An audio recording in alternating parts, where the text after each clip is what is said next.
Have you ever looked at a man you're seeing and felt a profound uncertainty, a quiet dread that you're just a chapter, not the end of the book? You see the interest, you feel the attraction, but there's a deeper question that haunts the quiet moments. Is this real? Is this the all-in love you've earned the right to experience? Or is it just another fleeting moment, destined to fade? The fear for a mature woman is that she is no longer capable of inspiring that kind of foundational, life-altering love.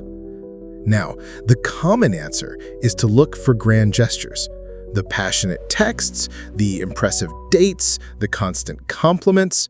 But what if I told you that the most powerful, scientifically backed signs of a man's deep, long-term commitment are almost the exact opposite?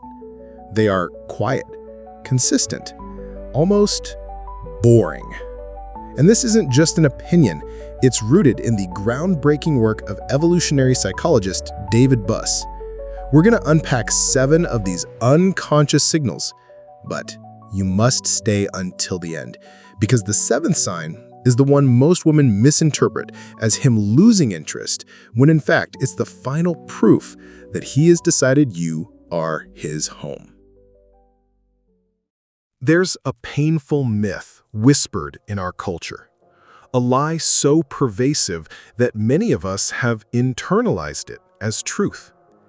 It's the idea that a woman's romantic value has an expiration date tied directly to the bloom of her youth. And I know, you've felt it. That sense of competing in a game where the rules seem rigged against you. A feeling of becoming invisible to the very kind of love you now feel most ready for. Let me be clear. That feeling is real, but its cause is not what you think. Society has been judging you, and you have been judging yourself by the wrong evolutionary scorecard.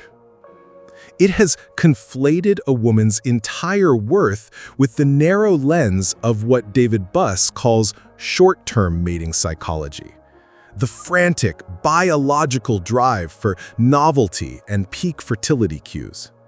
That's the sprint. But you are no longer in the sprint. You were built for the marathon. What evolutionary science actually reveals is that a mature woman's value doesn't expire.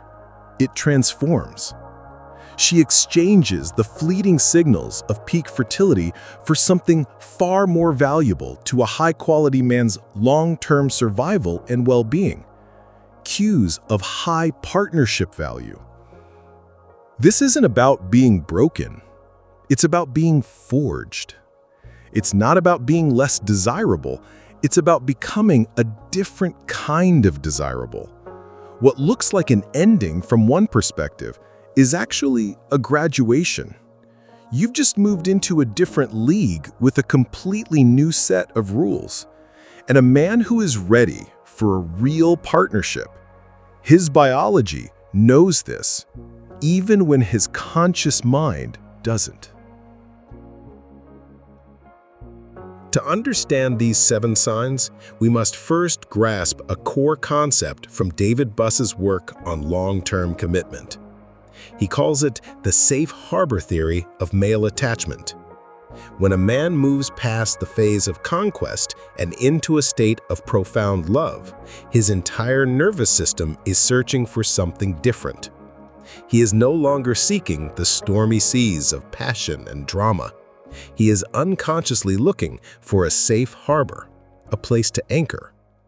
Dr. Sue Johnson's attachment science confirms this from a different angle. She calls it a secure base. It's a partner who makes the world feel less threatening, a presence that regulates his nervous system. This is the shift from a man needing a princess to rescue to a man needing a queen to build an empire with. The feeling he is unconsciously chasing is not excitement, it's home. When a man is truly, deeply in love with a mature woman, he feels he can finally take off his psychological armor. He can be his whole self without performance.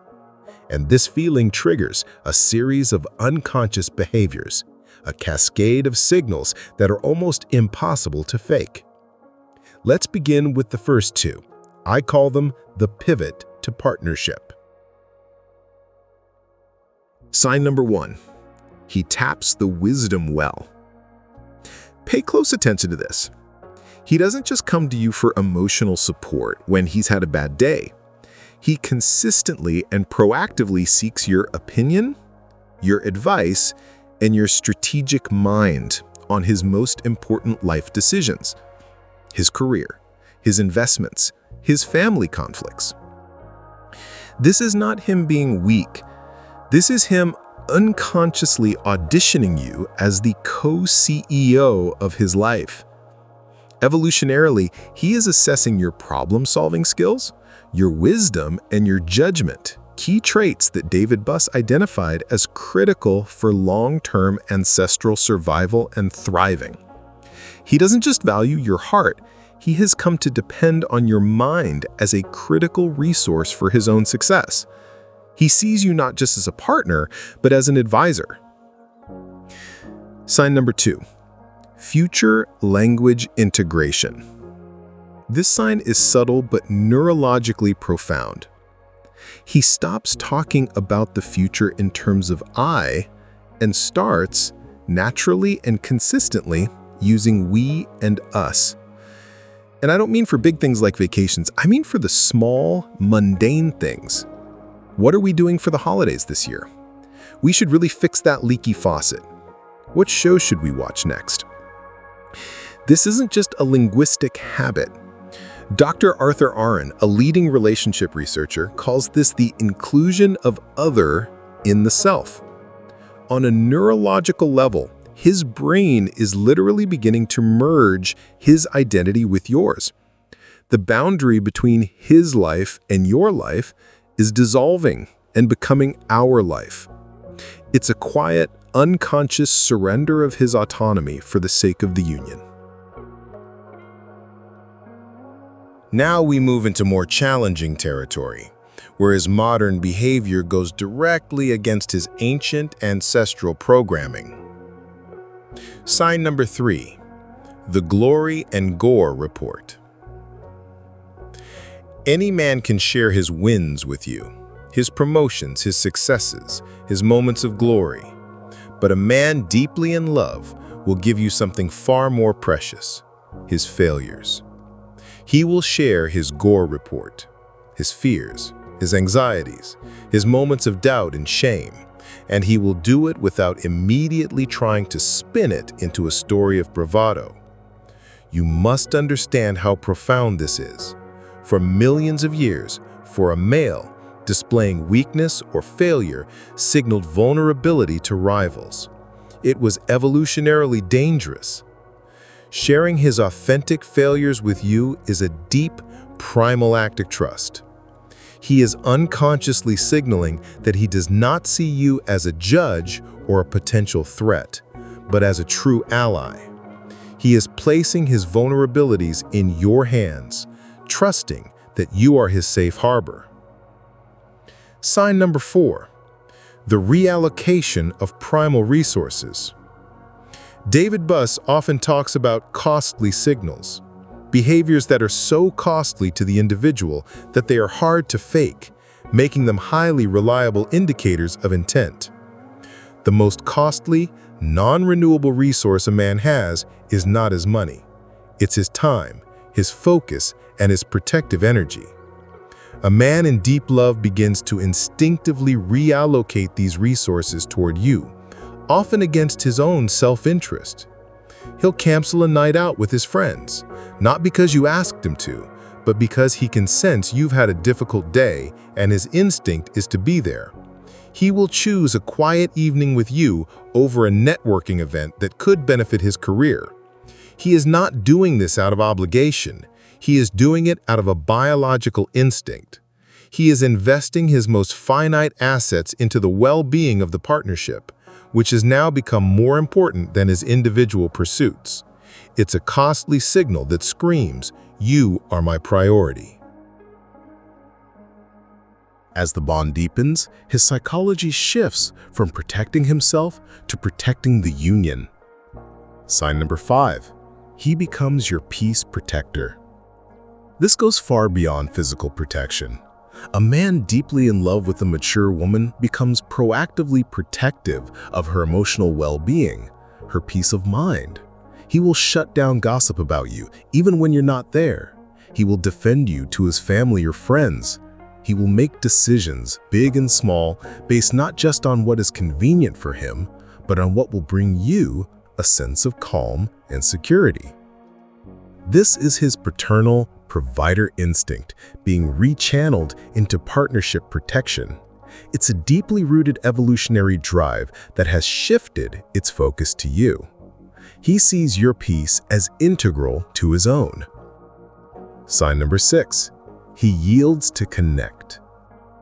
This may be one of the most powerful signs of a man's true evolution within a relationship. In a disagreement, his primary goal shifts. It is no longer about winning the argument or being right. His goal becomes restoring the connection. You will see him let go of his point, even if he thinks he's right, simply to make sure that the two of you are okay. As neurobiologist Dr. Helen Fisher's research shows, the brain systems for deep attachment, driven by oxytocin and vasopressin, can literally override the more combative, ego-driven responses fueled by testosterone. He is biologically choosing attachment over dominance. He is demonstrating that the safety of the bond is more important than the victory of his ego. This is the mark of a true partner, a man who is not your adversary, but your teammate. And now, we arrive at the final sign, the one that is so often misinterpreted as a sign of trouble, when it is in fact the ultimate proof of his commitment. Sign number 7. The desire shift from wanting to cherishing. In the beginning of a relationship, desire is often a frantic, possessive, dopamine-fueled energy. It's the thrill of the chase, the mystery. It's pure erotic wanting. But as a man falls deeply and securely in love, the nature of that desire shifts. It becomes calmer, deeper, more consistent. It evolves from frantic wanting into a profound sense of cherishing. This is where the confusion begins. Because that frantic energy lessens, a woman may fear that the spark is gone or that he's losing passion. She misreads the calm as indifference. She could not be more wrong. As the brilliant therapist Esther Perel articulates, eroticism often thrives on distance and mystery, but deep, lasting love and intimacy thrive on closeness and knowing. A man who is truly all in learns to integrate both, but his baseline emotional state toward you becomes one of cherishing. His desire is no longer just for your body, it's for your total well-being, your happiness, your peace, your flourishing. This is the evolutionary switch flipping from getting you to keeping you. The frantic energy of the hunt is over because in his heart and in his biology, he has already brought you home. He is no longer trying to capture you. He is now dedicating his energy to building the home you will share. This calm, steady, cherishing presence, this is not the end of passion. It is the beginning of love in its most powerful, enduring, and whole form. So if you have felt this shift, if you have seen these quiet, boring signs and felt confused, I want you to reframe everything. What you feared was abandonment, was actually arrival. What felt like fading interest was the dawn of true security. What seemed like a loss of passion was the birth of a love so profound it no longer needs to scream its existence. You see, a mature woman, a whole woman, inspires a different kind of love. She doesn't trigger a man's need to conquer. She awakens his desire to build, She doesn't activate his insecurity. She calms his nervous system. You may be starting to realize that you're not waiting for a man to choose you. You are the one who is choosing. You are not waiting to be rescued because you already rescued yourself. You are not looking for your other half because you came to this relationship whole. Your presence doesn't ask, "Am I good enough?" Your presence quietly declares, "Are you ready for this?" And that energy, that grounded, magnetic presence, David Buss would argue that this is the highest expression of a woman's evolutionary power. The power not just to attract a mate, but to inspire a man to become the best version of himself for the sake of the union. Remember the question from the beginning? That gnawing uncertainty of whether his love is real and lasting? Now you know. The answer isn't in the noise of grand gestures. It's in the quiet sanctuary of his consistent, protective, cherishing presence. So, I will leave you with one final question to carry with you. What if that restlessness you've been feeling, that sense that you were made for a deeper love, was never a sign of a problem to be solved? What if it was an ancestral calling, awakening you to the immense power you already possess? The power to inspire a love that isn't just a fleeting storm, but a safe harbor for life. If something in this message touched a truth you had almost forgotten, please share in the comments which sign resonated the most. Your story is a light for other women on this same path of awakening. And if you know a woman, a sister, a friend, a mother who needs to hear that she has not expired but has in fact graduated, share this with her. Because sometimes the greatest healing comes from the quiet discovery that we are not and have never been alone in this journey.